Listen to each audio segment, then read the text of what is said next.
இன்றைக்கி நம்ம நல்ல ஜூஸியாக ஒரு அருமையான டேஸ்ட்டில் ஒரு சூப்பரான ஸ்வீட் எப்படி செய்கிறதுன்னு பார்க்க போகிறோம். இந்த ஸ்வீட் வெளியே பார்த்தீங்கன்னா நல்லா சாஃப்டாகவும் ரொம்பவே ஜூஸியாகவும் இருக்கும். உள்ளே நல்ல ஸ்டஃபிங்கோட சாப்பிட அவ்வளோ ஒரு அருமையான டேஸ்ட்டாக இருக்கும். இந்த ஸ்வீட்டை நீங்கள் 3லேருந்து 4 நாள் வரைக்கும் வச்சுருந்து சாப்பிட்லாங்க. அவ்வளோ ஒரு அருமையான டேஸ்ட்டாக இருக்கும். ஹலோ ஃப்ரெண்ட்ஸ், வெல்கம் டு சமே டிலேட்.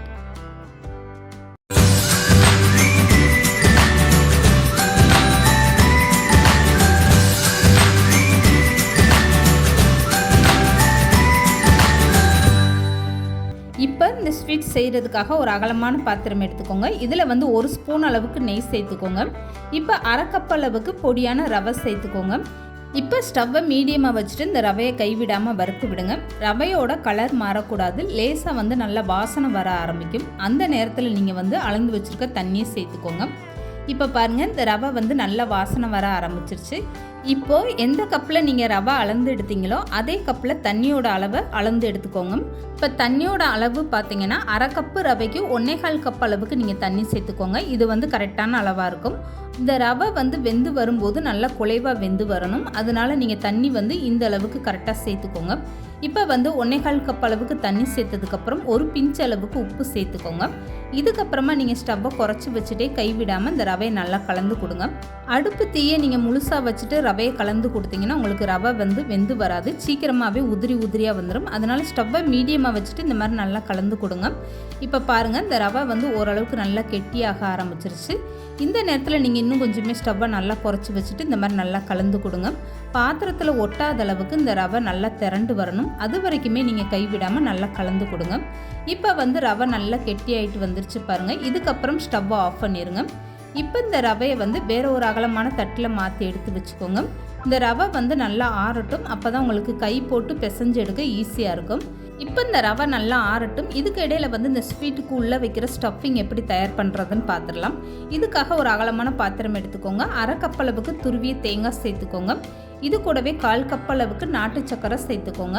இப்போ இது கூடவே ஒரு கைப்பிடி அளவுக்கு கடலைப்பருப்பு எடுத்து அதை குக்கரில் 3லேருந்து 4 விசில் வச்சு நல்லா வேக வச்சு எடுத்துக்கோங்க. வெந்ததுக்கப்புறம் தண்ணியை நல்லா வடிச்சிட்டு மிக்ஸி ஜாரில் இந்த மாதிரி நல்லா கெட்டியாக வலுவலுன்னு அரைச்சி எடுத்துக்கோங்க. இப்போ அரைச்சி எடுத்த கடலைப்பருப்பை அப்படியே சேர்த்துக்கோங்க. இதுக்கப்புறமா ஸ்டவ் ஆன் பண்ணிவிட்டு ஸ்டவ்வை மீடியமாக வச்சுட்டு கைவிடாமல் இந்த மாதிரி நல்லா கலந்து கொடுங்க.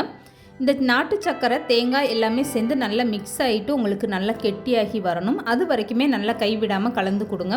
இந்த பூர்ணம் தயார் பண்ணும்போது நீங்கள் இதில் தண்ணி எதுவுமே சேர்க்க வேண்டாம். நாட்டு சக்கரையில் இருக்கக்கூடிய தண்ணியை உங்களுக்கு நல்லா மெல்ட் ஆகி இந்த மாதிரி நல்லா கெட்டியாக வர ஆரம்பிச்சிடும். இப்போ ஸ்டவ்வை குறைச்சி வச்சுட்டு இந்த மாதிரி நல்லா கலந்து கொடுங்க. இப்போ பாருங்கள், பருப்பு தேங்காய் நாட்டு சக்கரை எல்லாமே சேர்ந்து இந்தளவுக்கு நல்லா கெட்டியாகி வந்துருச்சு பாருங்கள். இதை நீங்கள் கையில் எடுத்து பார்த்தீங்கன்னா இந்த அளவுக்கு நல்லா கெட்டியாக இருக்கணும். இது இப்போ கரெக்டான ஸ்டேஜில் இருக்குது. இப்போ இந்த பருப்பு பூர்ணத்தை அப்படியே எடுத்து வேற ஒரு பாத்திரத்தில் வச்சு ஆற வச்சு எடுத்துக்கோங்க. இந்த பூர்ணம் நல்லா ஆறட்டும். இதுக்கு இடையில இந்த ஸ்வீட்டுக்கு ஒரு சுகர் சிரப்பு தயார் பண்ணிடலாம். இதுக்காக வேற ஒரு அகலமான பாத்திரம் எடுத்துக்கோங்க. 3/4 கப் அளவுக்கு வெள்ளை சக்கரை சேர்த்துக்கோங்க. 1/4 கப் அளவுக்கு தண்ணி சேர்த்துக்கோங்க.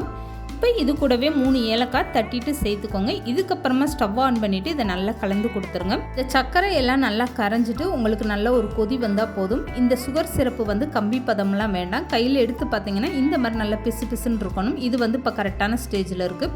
இப்போ இந்த சுகர் சிரப்பை அப்படியே ஸ்டவ் ஆஃப் பண்ணி தனியாக எடுத்து வச்சுருங்க. இதுக்கப்புறமா நம்ம ஆற வச்சுருக்க ரவையில் கொஞ்சமாக நெய் அப்ளை பண்ணிவிட்டு இதை நல்லா ஒரு டைம் பிசைஞ்சு எடுத்துக்கோங்க. ரவை நல்லாவே ஆறிடுச்சு. நல்லா கை போட்டு நல்லா மாவாட்டு பிசைஞ்சு எடுத்துக்கோங்க. இந்த அளவுக்கு இந்த ரவையை நல்லா மசிச்சு நீங்கள் பிசைஞ்சு எடுக்கிறீங்களோ அந்த அளவுக்கு இந்த ஸ்வீட் நல்லா சாஃப்டாக வரும். கையில் உங்களுக்கு ரவை ஒட்டுற மாதிரி இருந்தால் எண்ணெயோ இல்லைன்னா கொஞ்சமாக நெய்யோ நீங்கள் அப்ளை பண்ணிவிட்டு இந்த மாதிரி ஒரு பக்குவத்தில் நீங்கள் பிசைஞ்சு எடுத்துக்கோங்க. இப்போ பாருங்கள், எடுக்கிறதுக்கு எவ்வளோ சாஃப்டாக நல்லா சூப்பராக வந்திருக்கு பாருங்கள். இந்த மாதிரி நீங்கள் நல்லா டைட்டாக பிசைஞ்சு எடுத்துக்கோங்க. இப்போ இந்த மாவை நல்லா உருட்டி எடுத்ததுக்கப்புறமா இதில் 4 பங்கு மாவாக நீங்கள் சின்ன சின்ன பால் மாதிரி உருட்டி எடுத்து வச்சுக்கோங்க. ரவை மாவில் விரிசல் விழுகாத அளவுக்கு நல்லா உள்ளங்கையில் வச்சு இந்த மாதிரி பால் மாதிரி நீங்கள் திரட்டி எடுத்து வச்சுக்கோங்க. 1/2 கப்பு ரவையிலே எவ்வளோ மாவு வந்திருக்கு பாருங்கள். நீங்கள் அதிகமான மாவு எடுக்க வேணாம். இந்த மாதிரி நீங்கள் 1/2 கப்பு மாவு எடுத்தீங்கனாலே போதும். இதிலே நிறையா ஸ்வீட் நீங்கள் செய்யலாம். இப்போ 4 உருண்டைகள் இந்த மாதிரி திரட்டி எடுத்து வச்சாச்சு. இதுக்கப்புறமா இதை நல்லா தேய்ச்சி எடுக்கிறதுக்காக ஒரு சப்பாத்தி கட்டையில் லேசாக எண்ணெய் அப்ளை பண்ணிக்கோங்க. மாவு தேய்க்கிற சப்பாத்தி கட்டையிலையுமே லேசாக எண்ணெய் அப்ளை பண்ணிவிட்டு இந்த மாதிரி நீங்கள் சப்பாத்தி கட்டையில் ஒரு உருண்டையை வச்சுட்டு தேய்ச்சி எடுத்துக்கோங்க. ரொம்ப லேசாக நீங்கள் தேய்ச்சிங்கன்னா ரவை எடுக்க வராது, பிஞ்சிட்டு வந்துடும். அதனால் ஓரளவுக்கு கொஞ்சம் கனமாகவே நீங்கள் தேய்ச்சி எடுத்துக்கோங்க. இந்த மாதிரி தேய்ச்சதுக்கப்புறமா கத்தியை வச்சு இப்படி லேசாக நீங்கள் எடுத்து விடுங்க. அப்போ தான் உங்களுக்கு சப்பாத்தி கட்டையில் ஒட்டாமல் எடுக்கிறதுக்கு ரொம்ப ஈஸியாக வரும். இப்போ வந்து நல்லாவே எடுத்து விட்டாச்சு பாருங்கள். இதுக்கப்புறமா நீங்கள் ரெடி பண்ணி வச்சுருக்க பூர்ணத்துலேருந்து கொஞ்சமாக ஒரு ஸ்பூன் அளவுக்கு எடுத்துக்கோங்க.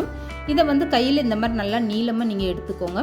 பருப்பு பூர்ணம் இந்த அளவுக்கு நல்லா கெட்டியாக இருந்தால் தான் உங்களுக்கு இப்படி கையில் வந்து பிடிச்சி நீளமாக உருட்டி எடுக்க ஈஸியாக இருக்கும். இப்போ வந்து இந்த மாதிரி உருட்டி எடுத்த இந்த பூர்ணத்தை இப்படி மாவோட ஓரத்தில் வச்சுட்டு இந்த மாவை இப்படி மடித்து விட்டுருங்க. இதுக்கப்புறமா இதை கட் பண்ணி எடுக்கிறதுக்காக சின்னதாக ஒரு ரவுண்டான கிண்ணம் எடுத்துக்கோங்க. இந்த கிண்ணத்தை வச்சு நீங்கள் மாவு மாதிரி இந்த மாதிரி கட் பண்ணி எடுத்துக்கோங்க. இது வந்து பார்க்குறதுக்கு உங்களுக்கு இந்த ஸ்வீட்டு ஒரே சைஸில் இருக்கும். உங்களுக்கு ஒரு வேளை இந்த மாதிரி கட் பண்ணி எடுக்க கஷ்டமாக இருக்குன்னா நீங்கள் சின்ன சின்ன பால் மாதிரி உருண்டையாக உருட்டிட்டு ஒரே மாதிரி ரவுண்டாக நீங்கள் தேய்ச்சிட்டு அதில் வந்து பூர்ணம் வச்சு இந்த மாதிரி நீங்கள் மடித்து எடுத்துக்கோங்க. இப்போ வந்து இந்த ஸ்டஃபிங்லாம் வெளியில் தெரியாமல் இருக்கிறதுக்கு இந்த ஓரத்தில் இருக்கக்கூடிய மாவை கையை வச்சு இப்படி அட்ஜஸ்ட் பண்ணி ரெடி பண்ணி எடுத்து வச்சுக்கோங்க.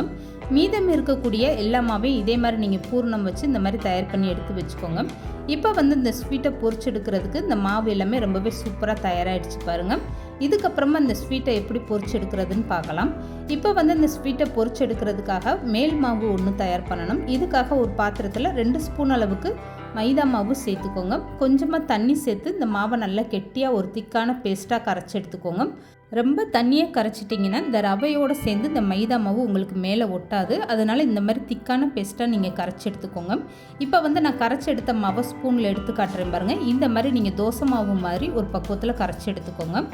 இப்போ இந்த ஸ்வீட்டை பொரிச்சு எடுக்கிறதுக்காக நம்ம ஏற்கனவே தயார் பண்ணி வச்சுருக்க இந்த ரவை ஸ்டஃபிங்கை எடுத்துக்கோங்க. இதை வந்து இந்த மைதா மாவோடு இப்படி உள்ளே வச்சுட்டு மேலே வந்து இந்த மைதா மாவு இப்படி எடுத்து எல்லா பக்கம் படுற மாதிரி தடவி விட்டுருங்க. இதை வந்து நீங்கள் அப்படியே டைரெக்டாக எண்ணெயை நல்லா சூடு பண்ணிவிட்டு சூடான எண்ணெயில் இந்த மாதிரி சேர்த்துருங்க. இதே மாதிரி ஒவ்வொரு மாவுமே இந்த மாதிரி நீங்கள் மைதா மாவில் முக்கிட்டு அதுக்கப்புறமா சேர்த்துக்கோங்க. ஒன்றோடு ஒன்று ஒட்டாத அளவுக்கு தள்ளி தள்ளியே சேர்த்துக்கோங்க. இந்த மாவை நீங்கள் எண்ணெயில் சேர்த்ததுமே ஸ்டவ்வை மீடியமாக வச்சுட்டு ஒரு 2 நிமிஷம் நல்லா ஃப்ரீயாக வேக விட்டுருங்க. அதுக்கப்புறமா நீங்கள் கரண்டி போட்டு திருப்பி விடுங்க. இந்த ஸ்வீட்டை பொரிச்சு எடுக்கிற வரைக்குமே ஸ்டவ்வை மீடியமாக வச்சுட்டு அப்பப்போ இந்த மாதிரி நல்லா கலந்து கொடுங்க. இந்த மாதிரி பரட்டி விடும்போது உங்களுக்கு இந்த ஸ்வீட் வந்து எல்லா பக்கமுமே நல்லா செவந்துட்டு ஈவனாக நல்லா செவந்து வரும். இப்போ பாருங்கள், எண்ணெயில் இருக்கக்கூடிய சலசலப்பெல்லாம் ஓரளவுக்கு நல்லாவே அடங்கிருச்சு. இந்த ஸ்வீட் வந்து ஓரளவுக்கு நல்லா செவந்து வந்துருச்சு. இப்போ 2 பக்கம் நல்லா திருப்பி விட்டு இந்த மாதிரி செவந்து வந்ததுமே எண்ணெயை வடிச்சிட்டு வெளியில் எடுத்துருங்க. இந்த ஸ்வீட்டை ரொம்ப இனிப்பாக சாப்பிட விருப்பம் இல்லைன்னா நீங்கள் பொரிச்சு எடுத்ததும் இந்த மாதிரி சூடோடே சாப்பிட்லாம். வெளியில் சாப்பிடும்போது நல்லா கிறிஸ்பியாகவும் உள்ளே வந்து இனிப்பு ஸ்டஃபிங்கோட ரொம்பவே அருமையான டேஸ்ட்டாக இருக்கும். இப்போ வந்து எல்லா ஸ்வீட்டுமே எண்ணெயை வடிச்சிட்டு வெளியில் எடுத்தாச்சு. இதை வந்து நான் அப்படியே சுகர் சிரப்பில் சேர்த்துக்க போகிறேன்.